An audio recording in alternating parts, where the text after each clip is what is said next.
tenha um propósito que te empurre todos os dias, até nos dias difíceis. Olha só, Colossenses capítulo 3 e versículo 23. Tudo quanto você fizer, faça de coração como para o Senhor. Então, quando a disciplina ela é fraca, o propósito também é fraco. Quando a disciplina ela morre, o propósito também morre. Então, você precisa ter um motivo bíblico para ser disciplinado.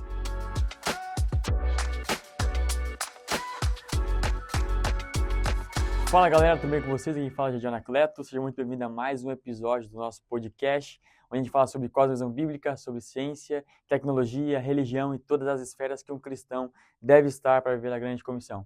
E aí, faz uma coisinha? 3Cs, curte, comenta, compartilha e se prepara para participar de tudo aquilo que Deus tem para nós. Gente, hoje nós queremos começar a falar com vocês sobre uma série de assuntos que são muito importantes para a caminhada cristã. Talvez você já ouviu falar ou já tentou ser esse tipo de pessoa, mas hoje eu queria começar a falar sobre o cristão disciplinado. Como ser um cristão disciplinado nesse novo tempo? Então, você provavelmente já ouviu falar que disciplina tem a ver com regime, tem a ver com exercícios físicos e, de fato, tem a ver com tudo isso mesmo. Mas disciplina é muito mais do que isso. Então, quando a gente fala de disciplina, existem 3 pontos principais. O primeiro delas é ordem e obediência. Então, quando eu falo de uma pessoa disciplinada, é uma pessoa que ela tem total capacidade de seguir regras, de normas ou de comandos. E lembra que no episódio anterior nós falamos sobre norma é aquilo que é normal. Então, é normal de um filho de Deus ser ordenado, organizado e obediente. Obediente à voz de Deus, obediente à palavra de Deus e obediente às figuras de autoridade que ele tem presente na sua vida. Então, obediência é o básico da nossa vida como cristão e como ser humano. A disciplina também tem a ver com autocontrole e rigor pessoal, ou seja, não é uma cobrança diária, mas é uma vida totalmente controlada. E quando eu falo sobre controle de vida, eu não estou impedindo você de ser uma pessoa conduzida pelo Espírito Santo. Mas estou falando que todo ser humano que se preze, ele precisa ter uma vida ou uma rotina organizada. O caos não faz parte da ação de Deus. Deus ele é um ser totalmente organizado. Ele é um ser que utiliza de metodologias. Então você vai ver isso quando ele cria o universo, você vai ver isso quando ele cria o tabernáculo. Deus é um ser que ele ama a disciplina. E quando eu não tenho autogoverno, ou quando eu não tenho disciplina, o diabo se torna o meu treinador. Ou o diabo se torna o meu adestrador. Então é normal de um cristão ser alguém controlado, alguém que possui autocontrole, autogoverno, ter rigor pessoal. E também ele entende que disciplina não é punição, mas é correção. Então eu vou corrigir, vou aprimorar os comportamentos que eu tenho que não são adequados ou que não possuem um exemplo ou testemunho de um cristão. Faz sentido o que eu estou falando? Então, quando a gente fala de disciplina, o conceito ou a origem de disciplina vem de discípulo, ou seja, ela significa ensino, significa instrução, treinamento, e todos nós aqui fomos chamados para sermos discípulos de Jesus. E não apenas isso, mas de fazermos discípulos. Então, não é possível eu falar de algo que eu não tenho como prática ou como vivência. Então, eu falo de discipulado, eu falo de disciplina, porque esse é o perfil de um cristão. Olha só o que Hebreus, capítulo 12, versículo 6 vai nos dizer. Porque o Senhor corrige a quem Ele ama. Ou seja, Deus ele utiliza a disciplina para formar e forjar o caráter dos seus filhos e conduzi-los para o bem. Então essa ideia de que, nossa, unção é mais importante que caráter. Unção é extremamente importante. Mas se ela não tiver caráter, ela não se sustenta. Então a pergunta que nós devemos fazer aqui não é o que é disciplina, mas é como conseguir ser uma pessoa mais disciplinada aos olhos da Bíblia e principalmente aos olhos de Deus. Então, primeira característica e primeira instrução para você. Tenha um propósito que te empurre todos os dias, até nos dias difíceis. Olha só, Colossenses capítulo 3 e versículo 23. Tudo quanto você fizer, faça de coração como para o Senhor. Então, quando a disciplina ela é fraca, o propósito também é fraco. Quando a disciplina ela morre, o propósito também morre. Então, você precisa ter um motivo bíblico para ser disciplinado.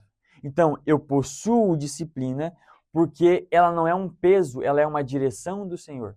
O Senhor disse que uma pessoa disciplinada, ela pode muitas coisas. Ela consegue ter uma vida mais longânima, uma vida de paz, uma vida de ordem, uma vida tranquila. Não dizendo que é uma vida mais fácil, mas é um processo que nós conseguimos aplicar que ele permite que essa vida seja mais longânima, duradoura e uma vida que vale a pena. Então, uma das coisas que eu utilizo para definir a minha disciplina é qual é o meu porquê. O porquê que eu estou fazendo isso. Existe um pensador que diz que quando você tem um grande porquê, você consegue suportar qualquer como. Então, se o seu porquê ele é grande e você busca uma resposta dele, você não vai estar preocupado com como você irá fazer, com como você vai conseguir captar recursos, mas a sua causa ela deve ser importante. Então, ter uma alimentação disciplinada, ela permite que você tenha um corpo mais saudável, uma vida mais longa, te permita ter a capacidade de poder aproveitar a sua família, você está mais disposto e assim por diante. A segunda característica é comece pequeno, mas nunca pare. Olha só, Lucas capítulo 16, versículo 10. Quem é fiel no pouco, também é fiel sobre o muito. Ou seja, o segredo não é fazer muito, mas é fazer sempre. Então comece aplicando ou fazendo metas que elas são alcançáveis. Por exemplo, ninguém começa orando 1 hora. Comece pequeno. Comece orando 5 minutos. Ninguém começa lendo 7 capítulos ou um livro da Bíblia por dia. Comece pequeno. Comece com um versículo. Ninguém sai correndo uma maratona. Muito pelo contrário. Comece dando os seus 100 metros, os seus 200, 500, até ir aumentando. Entenda que mais importante do que intensidade é constância. Então, se eu tiver intensidade, mas eu não tiver constância, tudo é em vão. E aí, estratégias bem simples para você. Cara, coloque alarmes, coloque post-its. Houve um período da minha vida que eu precisava lembrar das coisas e, mais do que isso, a gente constrói todo o nosso ministério, a nossa vida, a partir de uma vida no Espírito. Então, era comum de algumas pessoas entrar na minha casa e ver post-its colados no volante, post-its colados no console do carro, na geladeira, no meu guarda-roupa, na porta. A minha casa era cheia de post-its e a minha esposa ficava doida com isso. Mas aquilo ali eram lembretes para mim.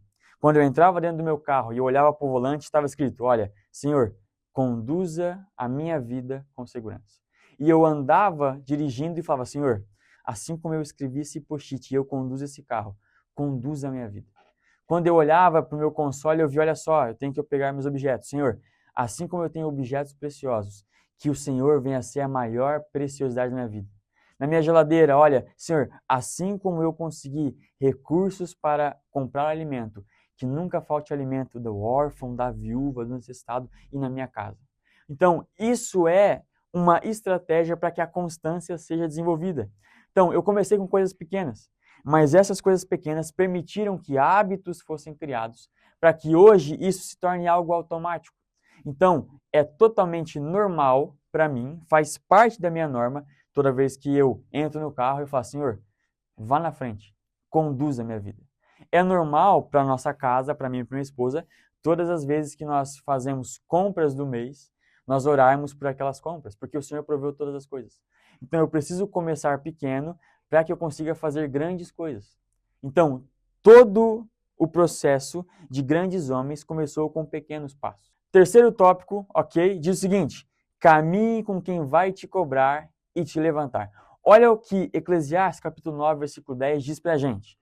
Melhor é serem 2 do que 1, porque se um cai, o outro te ajuda a levantar. Anota isso, grava isso no seu coração. Disciplina sem comunhão vira peso. Então, se eu não tenho quem compartilhar a minha vida, se eu não tenho quem compartilhar a minha história, as minhas dificuldades, mas também as minhas atividades positivas, aquilo que deu certo, tudo se torna pesado. mas quando se tem apoio, tudo se vira propósito. É isso que nós temos que ter em mente. Então, o contexto desse texto que a gente leu, de Eclesiastes, é uma viagem. São dois homens que estão fazendo uma viagem. E ele diz, olha, se um sentir frio, o outro ajuda a esquentar. Se um cai no buraco, o outro ajuda a ser resgatado. Se um é assaltado, os dois conseguem lutar melhor. Se um está trabalhando, o salário é melhor quando duas pessoas trabalham.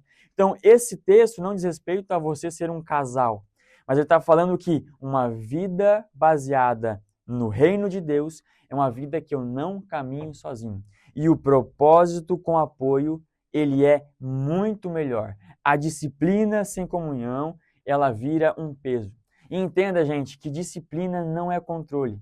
É liberdade para viver aquilo que Deus chamou para ser. Então, as pessoas reclamam muito de que talvez o evangelho ele é difícil, porque existe uma vida regrada. Mas quando você entende como tudo acaba e como Deus tem grandes coisas para nós, aquilo que é normal para o povo dele, essas coisas não são pesarosas. Não é difícil de entender o porquê. Não estou dizendo que não é difícil de fazer. É sim.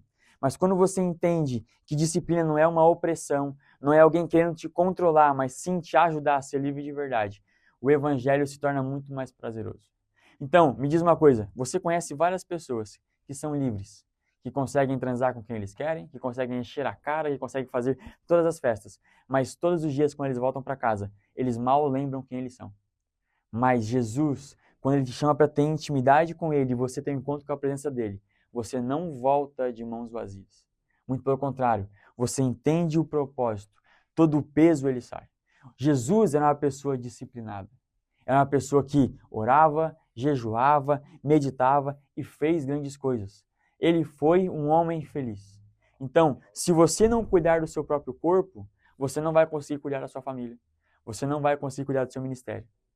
Você precisa cuidar de todas as esferas da sua vida, porque você só tem uma vida para gastar. Então, gaste ela com disciplina. Gaste ela com apreço. Não despreze como se fosse uma prostituta aquilo que Jesus morreu para conseguir comprar.